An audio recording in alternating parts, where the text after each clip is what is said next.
Hello, beautiful. How are you? I am Nikki from Crazy Simple Truth Ministries, and I am so glad you are here today because I want to talk today about color coding in your Bible. So I have a system that my sisters in Christ kind of helps me figure out how to simplify highlighting in your Bible, and I use 3 colors. In the book of Luke, let me show you if I can show you an example. Don't let this intimidate you.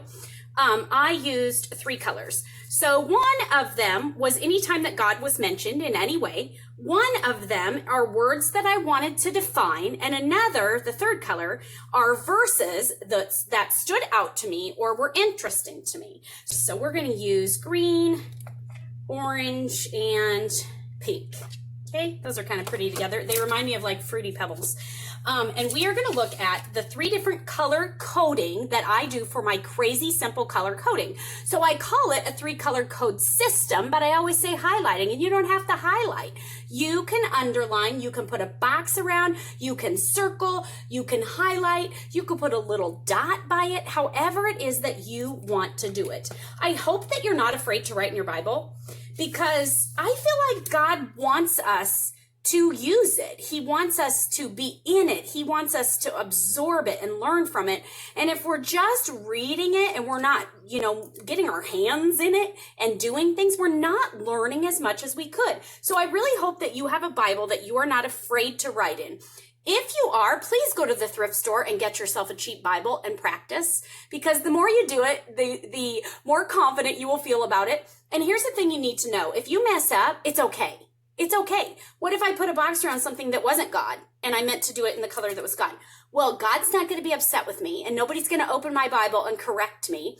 Nobody's going to check my work. And so it's okay if you mess up. Don't be afraid to make mistakes. It's okay. So we're going to look through this and we're going to see where we can find God. So I'm going to go through Acts 2, and it says, the day of Pentecost, suddenly a sound, the whole Spirit, filled with the Holy Spirit. So the Holy Spirit, and I'm going to put a box around it, the Holy Spirit. So I put a box around that, and then I would keep going, and I would find anywhere that God was mentioned. You always want to find God first when you're color coding. Always look for God first. Every time, because the Bible is about God. Like, the purpose of us reading and studying God's word is to grow closer to God and to become more like Christ. That is our goal in Bible study. So we want to always find God first. And this is a crazy simple way to do it. So let me see if I can find some more. Sorry about the dog barking. Here, God is talking. So they are Peter's quoting the prophet Joel. So God is talking here, and it says God, my Spirit. Now, anytime there's a pronoun about God too, so anytime it says my or I or me, we, then you have to, if it's referring to God, Jesus, or the Holy Spirit, you want to put a box around, underline, circle, put a dot by, highlight, whatever it is, using this one color. You only need 3 colors to be able to study the Bible crazy simply. Is that a word? Crazily simply. There you go. Okay. Let's see. My Spirit. Okay. So we're going to put a box around that. My male and female slaves. So we're going to put a box around that. I will display. Oh, here's an I too. Here's an I. So see, that's a lot of them because this is God talking through the prophet Joel. And day of the Lord. Okay, so this is capitalized. This is Acts chapter 2, verse 20. And day of the Lord is capitalized. Now, you don't have to do this. You could just do the word Lord, but I'm going to mark day of the Lord because I feel like I want to be able to draw my attention to that when I go in to study more. And so I'm going to do that whole phrase. You can do phrases. You don't have to do just words. Then it says, then everyone who calls on the name of the Lord will be saved. Now, right here is another good example. It says the Lord, but I want to do the name of the Lord because I want to draw attention for myself to make a note that they're not just talking about the Lord, they're talking about his name, whoever calls on his name. So let's focus right here in Acts 2:17 through 21. So if you want to open your Bible there, you can find all the places that God is mentioned. Highlight, underline, circle, box around, put a colored dot by, whatever it is, use one color to find God. The next color, according to this, and if you have been on my website and printed this off, it was free. I updated it just a bit. I changed some wording to help newbies make more sense of it.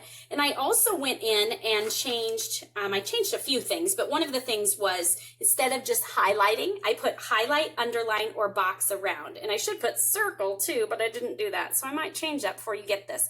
But so the second color is,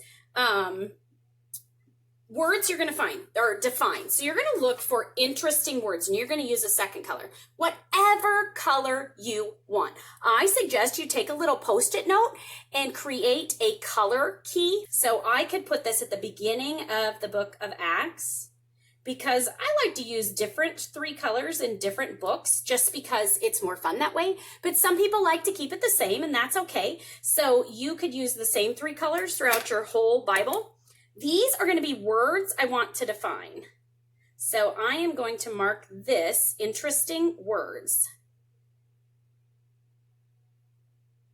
And then this next one, I'm going to do interesting verses. So I used to say verses or words that stand out, but my sweet sister and dear friend, Jo, said that I should try using the word interesting so that some of you that are new, interesting verses, would understand more what I'm talking about because you're not completely confident in finding the things that stand out. You're not completely confident yet in listening to the Holy Spirit and as he guides you. So while you learn those things, I'm going to try to word that a little bit differently and help it make more sense. You could do something this simple. That is so ugly, but you get the idea. So words, interesting words. So let's go through this together. And it will be in the last days, says God, that I will pour out my spirit on all humanity. So what stands out to me right there, or what is interesting to me, is pour. I want to know more about pour out. So I'm going to take this color, and I think since I boxed around these, I'm going to underline the words that I want to highlight. Or I want to look up, humanity, your sons and daughters will prophesy. The word prophecy, I kind of would like to know more about that. They will see visions. Let's do visions too. Pour out my spirit. We already did pour out, so we don't need to do that again. Slaves, prophecy, I will display wonders. So I'm going to do this whole phrase, these 2 words, display wonders. And then blood and fire, a cloud of smoke, the sun will be turned to darkness, the moon to blood, before the great and remarkable day of the Lord comes. So let's do remarkable, great and remarkable. That stood out to me. That looks interesting. Then everyone who calls on the name of the Lord will be saved. So I'm going to do the word saved. Okay, and then we're going to take our third color and we're going to find an interesting verse. So we're going to take what we read, verse 17 through 21, and we're going to find at least one verse that is interesting to you. So I'm going to find the most interesting one to me. And what really stands out to me here is, then everyone who calls on the name of the Lord will be saved. And you know what? Now that I read that again, I think I want to look up the word calls because I want to know, what does that mean? What does that mean? You have to have curiosity when you study the Bible. So what does that mean? So I'm going to put a box around verse 21. You can see why I like to highlight because this is actually sort of a hot mess. But it's not impossible. Another thing that you could do is take a colored pencil. I don't know that I have one handy. I have the baby's crayons. I guess I could use that. Let's say you take a crayon. Oh, that's not going to work. Hers are waxy. Hang on, I'll find something. Here we go. Let's say we take an orange colored pencil or a crayon, and we're going to just color the verse. So I'm going to actually color the whole verse in, because I can still see where I have highlighted the name of the Lord, and I can also see the 2 words that I want to define. So I'm going to stop right there. This is what I want to show you, 3 color code system. And what you would do then is you would go in And you would define, means you look up in English or in the original language, you would define the words that were interesting to you. And you could write them down in your Bible, what the definition was in English or the original language. So Hebrew for the Old Testament, Greek for the New Testament. You would define them. You don't have to do both. You can do English and or the original language, but sometimes look it up in English because you think you know what it means. You've heard the word your whole life, but look it up again. You may be surprised what you learned, and it will be, sometimes you'll just have this light bulb moment like, wow, that's amazing. Didn't realize that. So make sure you look it up in both ways. And then the scripture that you chose from your reading, we are going to do a whole bunch of things with that, and I teach you how to do this. There are some YouTube videos for sure, but I also teach it in my on my website, which is CrazySimpleTruth.com. It's a new website, and you can become a Crazy Simple Study sister, and you can learn how to do all of these steps in this. And also, I'm coming up with a book that's going to have skills that dig really deep into each one of these steps, and I'm teaching that in a class in my Bible study, my Crazy Simple Study Sisters. I love saying that, Crazy Simple Study Sisters. So anyway, I hope you'll join me over there. If you have questions about the 3-color code system, make sure you let me know. But I just wanted you to know you don't have to highlight. You don't even have to write in your Bible. You could write the verses out in a notebook and then use this same process. Highlight, underline, circle, box around, color in, whatever it is that you want to do so that you can see it and you can study it better. So I will see you later. You are beautiful and God loves you so much, girl. God loves you so much and he loves to see you in his word. I'll see you later. Bye.